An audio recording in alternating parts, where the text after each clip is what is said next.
नमो भगवते वासुदेवाय। आप सभी का हमारे YouTube चैनल पर हार्दिक स्वागत है। आज सुने पौष शुक्ल एकादशी व्रत की पौराणिक कथाएं। जो भक्त एकादशी का व्रत पूरे विधि विधान से करता है उसकी समस्त मनोकामनाएं श्री हरि विष्णु भगवान शीघ्र ही पूरी करते हैं। महाराज युधिष्ठिर ने पूछा, हे भगवान, कृपा करके ये बतलाइए कि पौष शुक्ल एकादशी का क्या नाम है, उसकी विधि क्या है और उसमें कौन से देवता का पूजन किया जाता है। तब भक्त वत्सल भगवान श्री कृष्ण बोले, हे राजन, इस एकादशी का नाम पुत्रदा एकादशी है। एकादशी में नारायण भगवान की पूजा की जाती है। इस चर और अचर संसार में पुत्रदा एकादशी के व्रत के समान दूसरा कोई व्रत नहीं है। इसके पुण्य से मनुष्य तपस्वी, विद्वान और लक्ष्मीवान होता है। इसकी मैं एक कथा कहता हूँ, सो तुम ध्यान पूर्वक सुनो। भद्रावती नामक नगरी में सुकेतुमान नाम का एक राजा राज्य करता था। उसके कोई पुत्र नहीं था। उसकी स्त्री का नाम सैव्या था। वह निपुती होने के कारण सदैव चिंतित रहा करती थी। राजा के पितर भी रो रो कर पिंड लिया करते थे और सोचा करते थे कि इसके बाद हमको कौन पिंड देगा। राजा को भाई, बांधव, धन, हाथी, घोड़े, राज और मंत्री, इन सब में से किसी से भी संतोष नहीं होता था। वह सदैव यही विचार करता था कि मेरे मरने के बाद मुझको कौन पिंडदान करेगा। बिना पुत्र के पितरों और देवताओं का ऋण मैं कैसे चुका सकूंगा। जिस घर में पुत्र ना हो उस घर में सदैव अंधेरा ही रहता है। इसलिए पुत्र उत्पत्ति के लिए प्रयत्न करना चाहिए। जिस मनुष्य ने पुत्र का मुख देखा है वह धन्य है। उसको इस लोक में यश और परलोक में शांति मिलती है, अर्थात उसके दोनों लोक सुधर जाते हैं। पूर्व जन्म के कर्म से ही इस जन्म में पुत्र, धन आदि प्राप्त होते हैं। राजा इसी प्रकार रात दिन चिंता में लगा रहता था। एक समय तो राजा ने अपने शरीर को त्याग देने का निश्चय किया, परंतु आत्मघात को महान पाप समझकर उसने ऐसा नहीं किया। एक दिन राजा ऐसा ही विचार करता हुआ अपने घोड़े पर चढ़कर वन को चल दिया तथा पक्षियों और वृक्षों को देखने लगा। उसने देखा कि वन में मृग, व्याघ्र, सुअर, सिंह, बंदर, सर्प आदि सब भ्रमण कर रहे हैं। हाथी अपने बच्चों और हथिनियों के बीच घूम रहा है। इस वन में कहीं तो गीदड़ अपने कर्कश स्वर में बोल रहे हैं, कहीं उल्लू ध्वनि कर रहे हैं। वन के दृश्यों को देखकर राजा सोच विचार में लग गया। इसी प्रकार आधा दिन बीत गया। वह सोचने लगा कि मैंने कई यज्ञ किए, ब्राह्मणों को स्वादिष्ट भोजन से तृप्त किया, फिर भी मुझको दुख प्राप्त हुआ, क्यों? राजा प्यास के मारे अत्यंत दुखी हो गया और पानी की तलाश में इधर उधर फिरने लगा। थोड़ी दूरी पर राजा ने एक सरोवर देखा। उस सरोवर में कमल खिले थे तथा सारस, हंस, मगरमच्छ आदि विहार कर रहे थे। उस सरोवर के चारों तरफ मुनियों के आश्रम बने हुए थे। उसी समय राजा के दाहिने अंग फड़कने लगे। राजा शुभ शकुन समझकर घोड़े से उतरकर मुनियों को दंडवत प्रणाम करके बैठ गया। राजा को देखकर मुनियों ने कहा, हे राजन, हम तुमसे अत्यंत प्रसन्न हैं। तुम्हारी क्या इच्छा है सो कहो। राजा ने पूछा, महाराज, आप कौन हैं और किस लिए यहाँ आए हैं? कृपा करके बताइए। तब मुनि कहने लगे कि हे राजन, आज संतान देने वाली पुत्रदा एकादशी है। हम लोग विश्वदेव हैं और इस सरोवर में स्नान करने के लिए आए हैं। ये सुनकर राजा कहने लगा कि महाराज, मेरे भी कोई संतान नहीं है। यदि आप मुझ पर प्रसन्न हैं तो एक पुत्र का वरदान दीजिए। मुनि बोले, हे राजन, आज पुत्रदा एकादशी है। आप अवश्य ही इसका व्रत करें।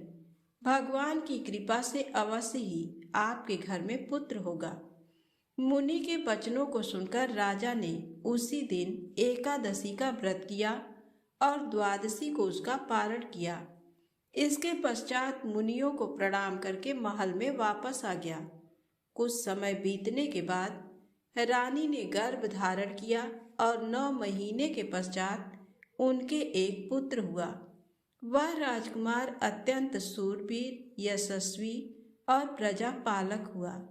श्री कृष्ण बोले, हे राजन, पुत्र की प्राप्ति के लिए पुत्रदा एकादशी का व्रत करना चाहिए। जो मनुष्य इस महात्म को पढ़ता या सुनता है उसे अंत में स्वर्ग की प्राप्ति होती है। तो प्रेम से बोले, श्री हरि विष्णु भगवान की जय हो। आइए सुने भगवान विष्णु के परम भक्त राजा अम्बरीश की कथा। राजा अम्बरीश राजा नाभाग के पुत्र थे। वह 7 द्वीपों के राजा थे। वह बहुत ही ब्रह्म ज्ञानी और विष्णु भक्त थे। वह भगवान विष्णु की कथाएं सुनते और मंदिरों में दर्शन करने जाते। विष्णु भक्ति के आगे वह घर, स्त्री, पुत्र, धन धान सब कुछ तुच्छ समझते थे। एक बार भगवान विष्णु को प्रसन्न करने के लिए उन्होंने साल भर पत्नी सहित एकादशी का व्रत रखा। कार्तिक मास में व्रत जब समाप्त हुआ तो उन्होंने 3 दिनों तक उपवास किया। विष्णु भगवान का पूजन किया, ब्राह्मणों को 60,000 गौओं का दान दिया, संत महात्माओं को दान दिया और उन्हें भोजन करवाकर संतुष्ट किया।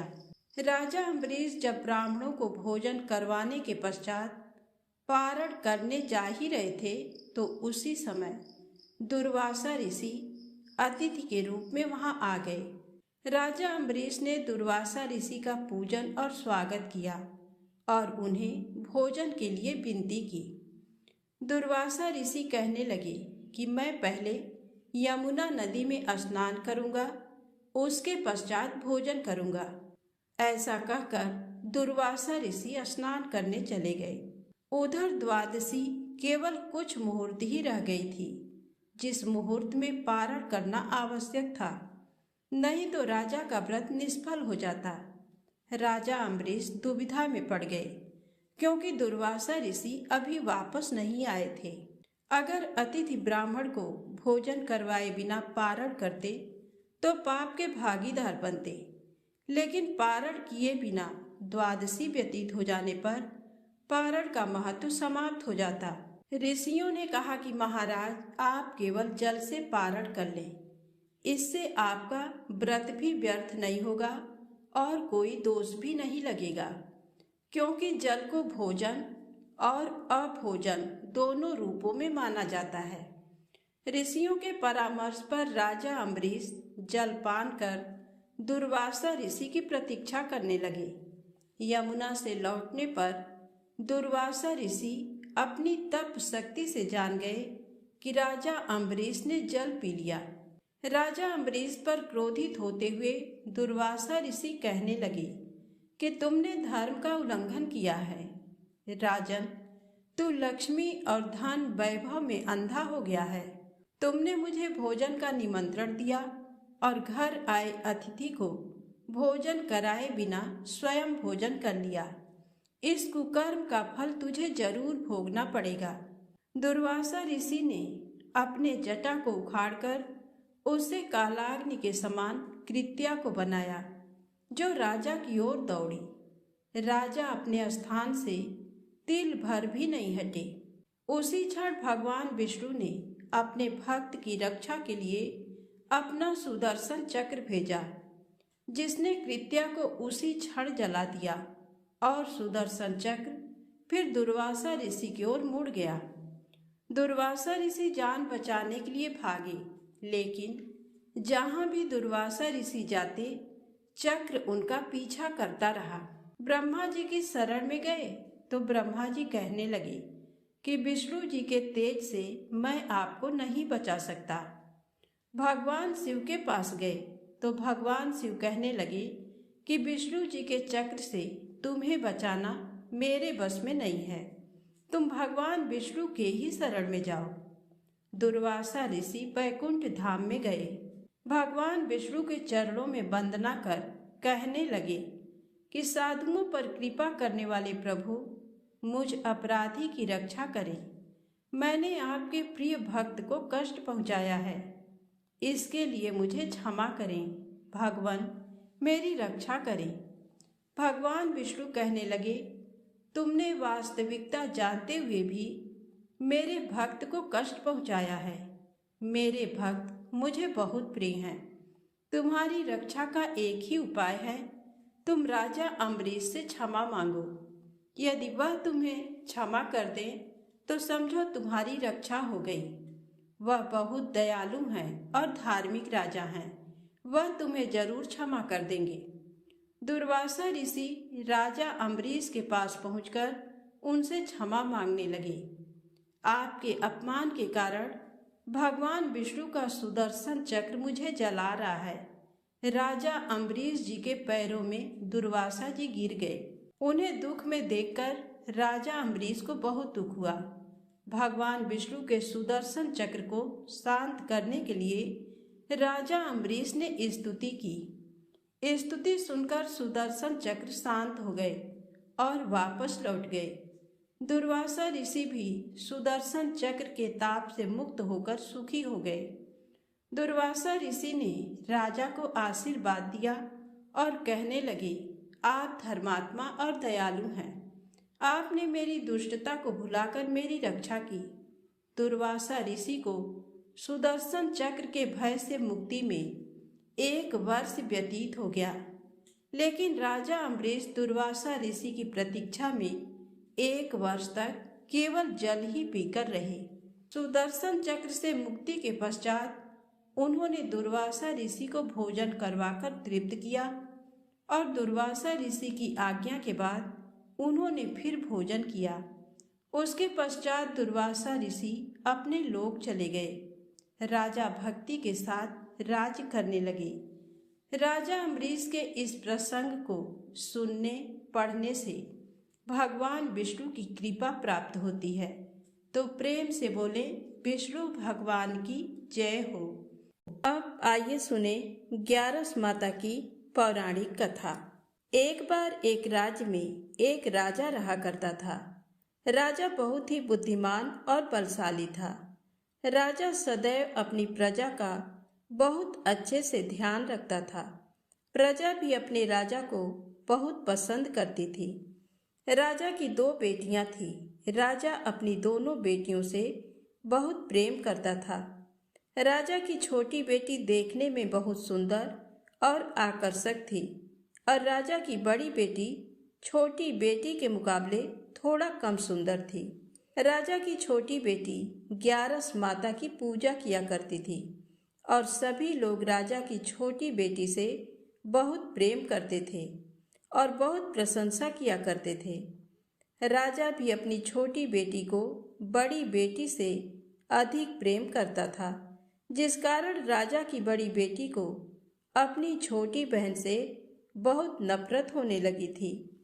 राजा की दोनों बेटियां जब बड़ी हो गईं, तब एक पड़ोस राज्य में रहने वाला राजकुमार राजा की बड़ी बेटी के लिए रिश्ता लेकर आया। लेकिन जैसे ही उस राजकुमार की नज़र राजा की छोटी बेटी पर पड़ी, तो वह राजकुमार राजा की छोटी बेटी पर आकर्षित हो गया और उससे पहली नज़र में प्रेम कर बैठा। उस राजकुमार ने राजा की बड़ी बेटी के साथ विवाह करने से मना कर दिया और उसने राजा से कहा कि मैं आपकी छोटी बेटी से विवाह करना चाहता हूँ। जिसके बाद राजा की बड़ी बेटी ये देखकर अपनी छोटी बहन से बहुत क्रोधित हो गई और राजा की बड़ी बेटी ने अपनी छोटी बहन को अपना सबसे बड़ा दुश्मन मान लिया। राजा की बड़ी बेटी ने अपनी छोटी बहन से बदला लेने का निर्णय किया, जिसके लिए उसने अपनी छोटी बहन को जान से मारने का प्लान बनाया। राजा की बड़ी बेटी ने अपनी छोटी बहन को मारने के लिए सबसे पहले एक लड्डू में जहर मिलाकर अपनी छोटी बहन को दे दिया और उसको लड्डू खाने के लिए कहा। लेकिन लड्डू खाने के बाद भी छोटी बहन को कुछ नहीं हुआ। बड़ी बहन ये देखकर बहुत आश्चर्यचकित हो गई, लेकिन बड़ी बहन ने हार नहीं मानी और उसने जब रात में छोटी बहन अपने कमरे में सो रही थी, तब एक मटके में सांप रखकर उसे कमरे में छोड़ दिया। लेकिन सांप भी छोटी बहन का कुछ नहीं कर पाया। जिसके बाद बड़ी बहन ने अपनी छोटी बहन से कहा कि चलो हम लोग कुएं में से पानी भरकर लाते हैं। जिसके लिए वह अपनी छोटी बहन को पानी भरने के बहाने कुएं के पास ले गई और उसने अपनी छोटी बहन को कुएं में धक्का दे दिया। लेकिन छोटी बहन को तब भी कुछ नहीं हुआ, क्योंकि हर बार ग्यारस माता उसकी रक्षा कर रही थी और उधर बड़ी बहन अपने सारे प्रयासों के बाद असफल हो रही थी, जिससे वह बहुत क्रोधित होती जा रही थी। फिर उसने अपनी छोटी बहन के पास जाकर उससे खुद ही पूछा कि मेरी छोटी बहन, तुमको पता है भगवान ने सबकी मृत्यु एक निश्चित समय पर लिखी हुई है और कैसे तुम्हारी मृत्यु होगी, क्या ये तुम जानती हो? तब छोटी बहन ने अपनी बड़ी बहन को बताया कि हाँ, मैं तो जानती हूँ मेरी मृत्यु कैसे होगी। छोटी बहन से ये सुनकर बड़ी बहन मन ही मन बहुत प्रसन्न होने लगी और उसने अपनी छोटी बहन से कहा कि तो मुझे अपनी मृत्यु का राज बताओ। छोटी बहन ने अपने बड़ी बहन से कहा कि मेरी मृत्यु तो एक तोते में है। जो तोते के गले में एक हार है, उससे मेरी मृत्यु होगी। जब तक कोई भी व्यक्ति तोते को मारकर वह हार अपने गले में पहनेगा तो मैं मूर्छित हो जाऊंगी, और जैसे ही उस हार को अपने गले से उतारेगा तो मैं वापस से जीवित हो जाऊंगी। अपनी छोटी बहन की मृत्यु का राज जानकर बड़ी बहन बहुत ही खुश हो गई और उसने अपनी छोटी बहन को मारने के लिए उसके पालतू तोते को ढूंढना शुरू कर दिया। और छोटी बहन को इस बात का आभास हो गया था कि कोई उसकी जान लेना चाहता है, जिसके लिए वह अपने पिताजी के पास गई और उसने अपने पिताजी से कहा कि पिताजी, मेरी मृत्यु के बाद आप मुझे जलाइएगा मत, बल्कि आप मुझे अपनी पुरानी वाली हवेली में एक पलंग में लिटाकर छोड़ दीजिएगा। अपनी छोटी लड़की की ये बात सुनकर राजा बहुत आश्चर्यचकित हो गए। राजा ने अपनी छोटी बेटी से पूछा, बेटी, तुम ये क्या कह रही हो? तब राजा की छोटी बेटी ने बताया, पिताजी, समय किसी के लिए नहीं रुका है, कब क्या हो जाए किसी को कुछ पता नहीं है। और फिर राजा ने अपनी छोटी बेटी से कहा कि तुम ऐसी बातें क्यों कर रही हो? 2-3 दिन में तो तुम्हारा विवाह है। लेकिन छोटी बेटी ने अपने पिताजी को ऐसा करने पर मजबूर कर दिया और उनसे वचन ले लिया। राजा ने भी अपनी छोटी बेटी की बात स्वीकार कर ली और 2-3 दिनों के बाद जब शादी का समय आया, तब राजकुमार बारात लेकर राजा के घर आया और राजकुमार और राजा की छोटी बेटी का विवाह शुरू हो गया। जैसे ही राजा की छोटी बेटी राजकुमार के साथ फेरे लेना शुरू करती है, तो उसकी बड़ी बहन अपनी छोटी बहन के कमरे में जाकर उसके तोते को पकड़ लेती है और उसको जान से मार देती है। तोते की गले में जो हार था, उसको अपने गले में धारण कर लेती है। जैसे ही बड़ी बहन उस हार को अपने गले में धारण करती है, तो उधर छोटी बहन 3.5 ही फेरे ले पाती है और वहीं पर बेहोश होकर गिर जाती है। जिसके बाद राजा ने बड़े बड़े वैद्य हकीमों को बुलवाया और अपनी छोटी बेटी का इलाज करने के लिए कहा। राजा की बात सुनकर वैद्य ने छोटी बेटी को जब चेक किया, तो राजा को बताया कि आपकी छोटी बेटी ना तो जीवित है और ना ही मरी हुई है। ये मैं ऐसा पहली बार देख रहा हूँ। राजा ने वैद्य और हकीम को ये बात बाहर बताने से मना कर दिया और उनको कहा कि अगर तुमने ये बात किसी को बाहर बताई तो हम तुम्हें फांसी दे देंगे। राजा ने अपनी छोटी बेटी को पुराने महल में ले जाकर एक पलंग पे लिटा दिया और वहां कुछ सैनिक को तैनात कर दिया। वापस अपने महल पर आ गया। राजा की बड़ी बेटी अपने पिताजी के पास आई और कहने लगी कि पिताजी, अगर ये शादी संपन्न नहीं हुई तो आपकी इज्जत का क्या होगा? आप कहें तो मैं आपकी इज्जत बचाने के लिए राजकुमार से शादी करने के लिए तैयार हूँ। जिसके बाद राजा ने अपनी बड़ी बेटी की बात मान ली और राजा ने बड़ी बेटी को छोटी बेटी के कपड़े पहनाकर मंडप पर भेज दिया। लेकिन राजकुमार ये जान गया कि ये राजा की छोटी बेटी नहीं है, बल्कि ये राजा की बड़ी बेटी है। लेकिन जब राजकुमार ने शादी करने से मना किया तो सभी लोगों ने राजकुमार को विवश करके राजा की बड़ी बेटी से बचे हुए फेरों को संपन्न करा दिया और विवाह करवा दिया। जिसके बाद राजकुमार राजा की बड़ी बेटी को अपने महल ले गया। राजकुमार राजा की बड़ी बेटी से ना तो बात करता था, ना ही उसको पसंद करता था और ना ही उसके आसपास भटकता था। और राजकुमार ने यह फैसला लिया था कि वह अपनी प्रेमिका को ढूंढ कर रहेगा और ये जानकर रहेगा कि उसके साथ हुआ क्या है। एक दिन राजकुमार अपने घोड़े पर सवार होकर राजा के पुराने महल के पास पहुंच गया, जहां पर उसने कुछ सैनिकों को देखा। महल के पास पहुंचकर राजकुमार ने जब महल को ध्यान से देखा तो वह समझ गया कि ये तो हमारे ससुर जी का महल है। तब राजकुमार ने सैनिकों से पूछा, तुम लोग यहाँ क्या कर रहे हो और इस महल के अंदर उस पलंग में कौन लेटा है? जिसके बाद सैनिकों ने बताया कि यहाँ पर राजा की छोटी बेटी लेटी है। ये सुनकर राजकुमार बहुत प्रसन्न हो गया और वह तुरंत अपनी प्रेमिका के पास पहुंच गया और उसकी सेवा करने लगा। जैसे ही रात हुई तो राजा की छोटी बेटी उठकर खड़ी हो गई। राजकुमार ये देखकर बहुत खुश हो गया और उसने अपनी प्रेमिका से पूछा कि तुम यहाँ क्या कर रही हो? तुम मेरे साथ मेरे घर चलो।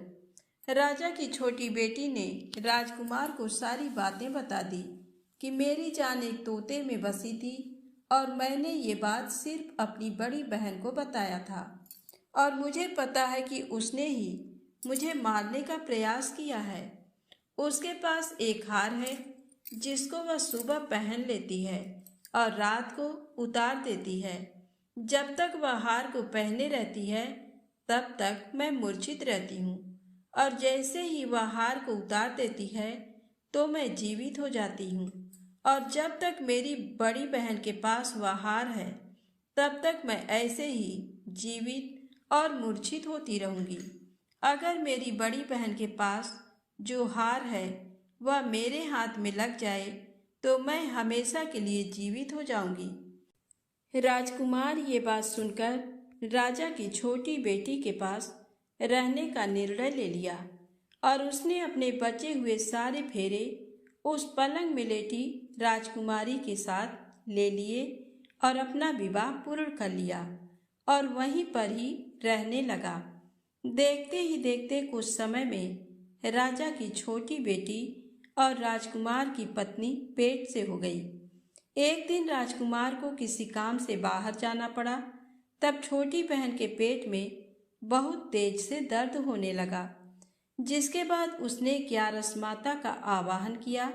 जिसके बाद वहां पर ग्यारस माता प्रकट हुई और उन्होंने अपनी भक्तों के दर्द को दूर किया और एक पुत्र की प्राप्ति करवाई। और वहीं पर अचानक से राजकुमार भी आ गया।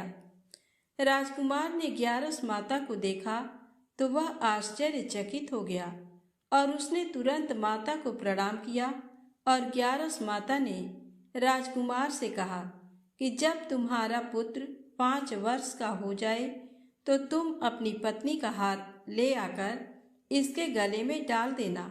और देखते ही देखते राजकुमार और राजा की छोटी बेटी का पुत्र 5 वर्ष का हो जाता है। तो राजकुमार अपने बेटे से कहता है कि बेटा, मैं कुछ काम से बाहर जा रहा हूँ, तुम अपनी माता का ध्यान रखना। और वहाँ से चला जाता है। राजा को बाहर निकलता देख बड़ी बहन के सैनिक देख लेते हैं और बड़ी बहन को जाकर सारी बातें बता देते हैं। जिसके बाद बड़ी बहन अपनी छोटी बहन के पुत्र को वहाँ से उठवा लेती है और उसको मरवा देती है। छोटी बेटी के पुत्र के 2 टुकड़े करवा देती है। पहला टुकड़ा चक्की के पास छुपा देती है और दूसरा टुकड़ा अपनी पलंग के नीचे रख लेती है। अब 11 माता भिखारी का रूप लेकर आती हैं। एक भिखारी का रूप रखकर बड़ी बहन के पास चली जाती हैं, जिसके बाद वहाँ पर भिक्षा मांगने लगती हैं। बड़ी बहन अपने नौकरों से कहती है कि जाकर भिक्षा दे दो, लेकिन जैसे ही नौकर 11 माता को भिक्षा देने के लिए आते हैं तो माता उन्हें मना कर देती हैं और कहती हैं कि मैं तुम्हारी महारानी से ही भिक्षा लूंगी। जिसके बाद बड़ी बहन स्वयं ही भिक्षा देने के लिए माता के पास आती है। तब माता एक बिल्ली का रूप लेकर उसके कमरे में चली जाती हैं और वहाँ पर छोटी बेटी के पुत्र के 2 टुकड़े को आपस में जोड़ देती हैं और उसे जीवित कर देती हैं। उसे वहाँ से ले जाती हैं। एक दिन राजकुमार अपने बेटे को लेकर अपनी पत्नी के पास जाता है और उससे कहता है कि तुम इस बच्चे का ध्यान रखना। अगर तुम इस बच्चे का अच्छे से ध्यान रखोगी तो मैं तुमसे बात करूँगा। एक दिन राजकुमार अपने बच्चे से कहता है कि तुम अपनी मम्मी से उनके गले का हार मांग लो। जिसके बाद राजकुमार का लड़का अपनी मम्मी के पास जाता है और कहता है कि मम्मी, मुझे तुम्हारा हार चाहिए जो तुमने गले में पहन रखा है। ये सुनकर पहले तो बड़ी बहन बहुत क्रोधित होती है, पर उसको ये याद आता है कि राजकुमार ने कहा था कि अगर मैं इस बच्चे का ध्यान अच्छे से रखूंगी तो वह मुझसे बात करेंगे। जिसके कारण वह हार को उस बच्चे को दे देती है और वह तुरंत हार को ले जाकर अपने पिताजी को दे देता है। और तभी राजकुमार अपने बेटे को लेकर वहाँ से जाने लगता है और अपनी पत्नी से कहता है कि तुम हमारे लिए खाना बनाकर रखना, मैं शाम को आकर तुम्हारे साथ खाऊंगा। और वह अपने बेटे को लेकर वहाँ से चला जाता है। जिसके बाद वह राजा के पास जाता है और उनको सारी बातें बता देता है। राजा अपनी बड़ी बेटी की ये करतूत सुनकर बहुत क्रोधित होते हैं और अपनी परवरिश पर ही दोष देने लगते हैं और राजकुमार को अपनी छोटी बेटी के साथ रहने के लिए आदेश देते हैं। तो प्रेम से बोले 11 माता की जय हो। आइए सुने माता लक्ष्मी की पौराणिक कथा। आज की कथा है माता लक्ष्मी भगवान विष्णु के चरण क्यों दबाती रहती हैं। धन लाभ हर व्यक्ति की इच्छा होती है और धन की देवी माता लक्ष्मी जी हैं। लक्ष्मी जी की प्राप्ति भगवान विष्णु के बिना नहीं हो सकती, क्योंकि भगवान विष्णु जगत के पालनहार हैं। माँ लक्ष्मी संपन्नता की देवी हैं और दोनों पृथ्वी पर संतुलन बनाए रखने का काम करते हैं। एक पौराणिक कथा के अनुसार एक बार नारद जी माँ लक्ष्मी से पूछते हैं कि सभी देवतागण, राजा महाराजा उनकी पूजा अर्चना करते हैं, फिर भी आप भगवान विष्णु के चरण को क्यों दबाती हैं? क्या भगवान विष्णु को अपने से श्रेष्ठ समझती हैं? मैं जानना चाहता हूँ कि आपके भगवान विष्णु के चरण दबाने के पीछे ऐसा कौन सा गहन राज छुपा है। तब माता लक्ष्मी ने बताया कि यह सारी सृष्टि ग्रहों से संचालित है। हम देवी देवता भी इन ग्रहों के प्रभाव से मुक्त नहीं हो सकते। स्त्री के हाथ में देवगुरु बृहस्पति और पुरुष के चरणों में दानवों के गुरु शुक्राचार्य का वास होता है। गुरु और शुक्र के मिलन से धन का योग बनता है। इसलिए जब भी स्त्री पुरुष के चरण दबाती है तो धन योग बनता है।